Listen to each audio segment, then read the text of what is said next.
Dear audience, চলে আসলাম নব কিশোরী restaurant. আর এইটা হচ্ছে লোকেশন হচ্ছে খুলনা খুলনা শীতলাবাড়ি মন্দির এবং দোলখোলা মোড়ের মিডলেই কিছুটা এই রেস্টুরেন্টটা। আসলে যারা আমরা অনেক আছে সনাতন ধর্মের, যারা মাছ মাংস খায় না তাদের জন্য মূলত এই রেস্টুরেন্টটা। এখানে হচ্ছে বৈষ্ণবদের জন্য বা যারা আছে নিরামিষ ভোজী তাদের জন্য এই রেস্টুরেন্টটা। তো আমি ভাবলাম যে আমি তো সব জায়গায় কম বেশি খাচ্ছি দাচ্ছি ভিডিও করতেছি, তো ভাবলাম যে এটা নিয়েও একটা ভিডিও করি। আর এটা কোনো হচ্ছে প্রমোশনাল ভিডিও না, মানে কোনো প্রমোশন ভিডিও না।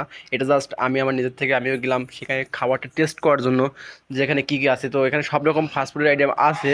দেন হচ্ছে যে সবই নিরামিষ, কিন্তু আমি গেছি হচ্ছে একাদশীর আগের দিনটাতে, যে কারণে এখানে কিন্তু খুব একটা ওইভাবে খাবার অ্যাভেলেবেল নাই। তারপরও আছে সিঙ্গাড়াটা, তো আমি আর সিঙ্গাড়াটা খাইবো, টেস্ট করবো জন্য এখানে বসলাম।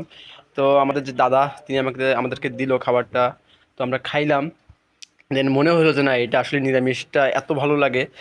এটা আসলে না খেলে আপনারা ওইভাবে, আমি আমি খাইছি, আমি বুঝতেছি, আপনারা না খেলে হয়তো বুঝবেন না।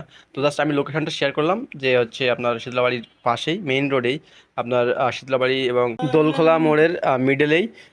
তো এটা হচ্ছে লোকেশন ছিল এবং এই রাস্তার কাজ চলতেছে। তো সব মিলাই আমরা আসলাম সন্ধ্যার টাইমের দিকে, মানে সন্ধ্যার পরে রাত্রের দিকে।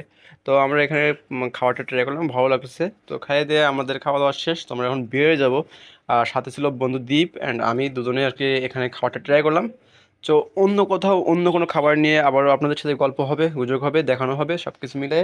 তো এতক্ষণ সবাই ভালো থাকবেন, সুস্থ থাকবেন। হ্যাঁ, আরেকটা ইনফরমেশন, যারা আমার নতুন আইসেন আমার চ্যানেলে, অবশ্যই একটু সাবস্ক্রাইব করে রাখবেন অ্যান্ড কমেন্টে বলে যাবেন কে কোথা থেকে দেখছেন আমার এই ভিডিওটা। আহ, কৃতজ্ঞ থাকিব। তো ভালো থাকবেন, সুস্থ থাকবেন। টাটা।